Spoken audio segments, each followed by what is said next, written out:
ஆரம்பிக்கலாமா? ஒரு 1 செகண்ட்.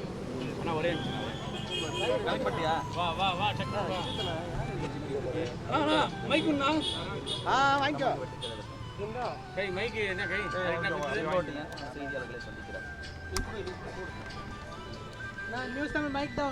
ஓகேவா? ஓகேங்களா? தமிழகத்தினுடைய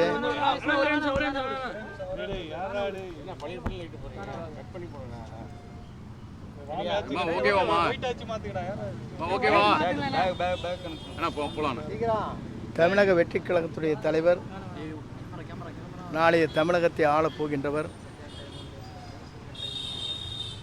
தமிழ்நாட்டுடைய அனைவருக்கும் மனதார பாராட்டக்கூடியவர், ஏற்றுக்கொள்ளக்கூடியவர்,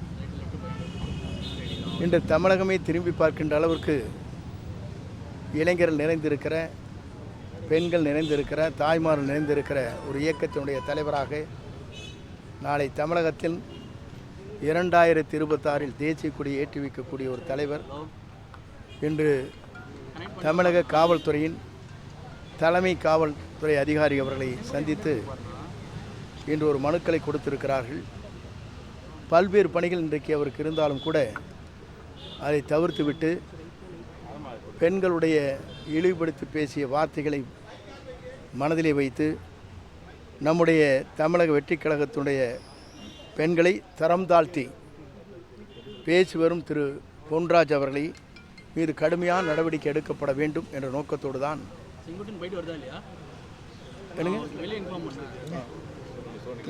தான் இன்று அவரே நேரடியாக வருகை தந்து இந்த கடிதத்தை இங்கே வழங்கியிருக்கிறார். ஆளும் திமுகவினுடைய ஆதரவாளராக இருக்கக்கூடிய, அதற்கு செயல்பட்டு கொண்டிருக்கிற திரு பொன்ராஜ் அவர்கள் இது போன்ற வார்த்தைகளை சொல்லியிருப்பது உண்மையிலேயே தமிழ்நாட்டில் இருக்கிற பெண்கள், தமிழகம் இருக்கும் அம்மா, அக்கா, தங்கைகள் போன்றவர்களுக்கு இந்த வார்த்தைகள் என்பது உங்களை போன்றவர்களுக்கு தெரியும். இது போன்ற வார்த்தைகளை யாருமே உச்சரித்தது கிடையாது. அப்படிப்பட்ட வார்த்தைகளை தமிழ்நாட்டு பெண்கள் இனத்தையே விலை மாதர் என்ற அர்த்தத்தில் பேசியிருப்பது உண்மையிலே வேதனைக்குரிய ஒன்று. இவர் ஏன் இப்படி பேசினார் என்பதற்கு சில காரணங்கள் இருக்கிறது. திமுகவின் பின்னணி இருக்கிறது என்பதுதான் எங்களால் புரிந்து கொள்ள முடிகிறது. இல்லை என்றால் உடனடியாக அரசு இதற்கு நடவடிக்கை மேற்கொண்டிருக்க வேண்டும். ஒரு அரசு, பெண்களை பாதுகாக்கின்ற அரசு என்று சொல்லப்படுகிற இந்த அரசு ஏன் இதுவரையிலும் இவர் மீது உரிய நடவடிக்கை மேற்கொள்ளவில்லை என்பதை தெரிந்துதான் நம்முடைய தலைவர் அவர்கள் இன்றைக்கு பல்வேறு பணிகள் தங்களுடைய அலுவலகத்திலே பணிகளில் இருக்கிற போது கூட அதை நிறுத்திவிட்டு உடனடியாக தலைமை காவலர் நம்முடைய தமிழ்நாட்டை சார்ந்திருக்கிற அவரிடத்திலே இந்த கடிதத்தை வழங்க வேண்டும் என்று வழங்கியிருக்கிறார்கள்.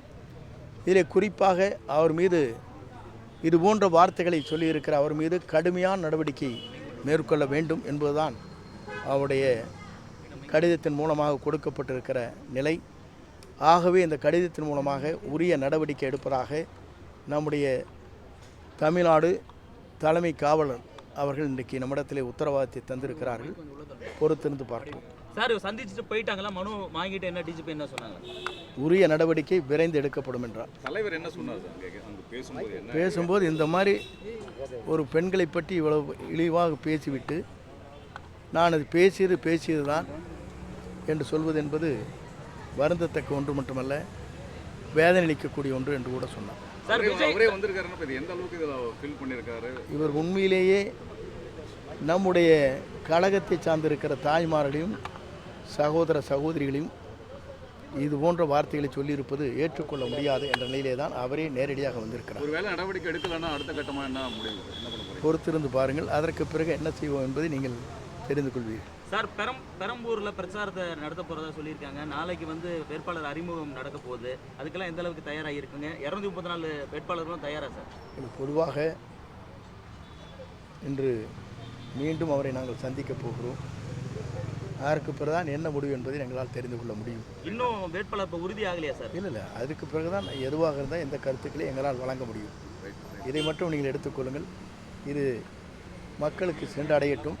அதற்கு பிறகு நாங்கள் எங்கள் கருத்துக்களை நாளை சொல்லுவோம். சார் என்ன நடவடிக்கை எடுக்கணும்னு நினைக்கிறீங்க?